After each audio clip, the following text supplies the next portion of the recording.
Hello and welcome. Israel is the world's only Jewish state located in the Middle East near Europe, Africa and Asia. Long ago, around the 17th century before century, a significant chapter of the Israel-Palestine conflict began. During this time, three central figures in Judaism, Abraham, Isaac, and Jacob, felt a calling they believed was from a higher power. This calling led them to Canaan, a land they considered the promised land, which is similar to today's Israel. During the years there were many fights at this land, but there are some antheks showing that Jewish people been in this land through the years. Anyway, this conflict is probably the hardest to fix, but the easiest to explain. One side wants the other dead. Israel wants to exist and live in peace as a Jewish state. Israel also recognizes the right of Arabs to have their own state and live in peace. But it's not the same for the Arab side. Most Palestinians and many other Muslims and Arabs do not recognize the right to exist of the Jewish state of Israel.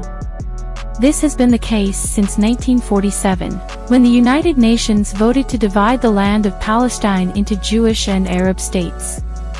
The Jews accepted the United Nations partition, but no Arab or any other Muslim country accepted it.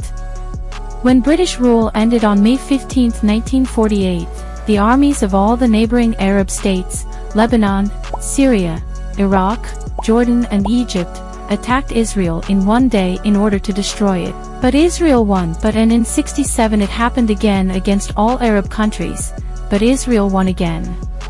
In 1978 Israel gave back the entire Sinai Peninsula, an area of land bigger than Israel itself and with resources and oil, back to Egypt because Egypt, under new leadership, signed a peace agreement with Israel.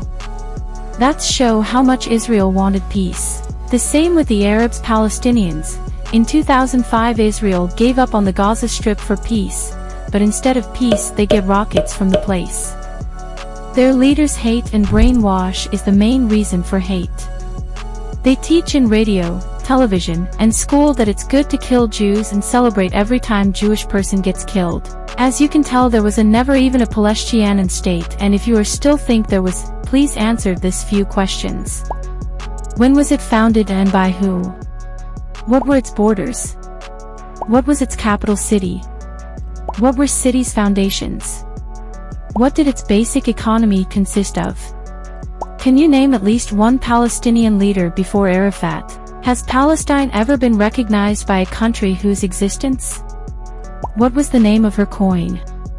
What was the approximate exchange rate of the Palestinian currency against the US dollar, the German mark, the British pound, the Japanese yen or the Chinese yuan? Did you have any answer to this question? No. You don't. Because there were never such a thing a Palestine state for them. As you can see in the picture, this is the Palestinian flag in 1939. Palestine was under a British control with Jewish and Arabs living together. Nowadays, Israel became a top-class country, with a lot of high-tech companies, and successful economy. A democracy that combines Jewish and Arabs living together, while in Gaza and West Bank it seems to be a primary focus on activities related to terror. The bottom line is, if Israel stopped fighting, there were never Israel. But if the Arabs stopped fighting, there was a peace. And the only thing that's left to us is hope the peace will come soon. Thanks for watching.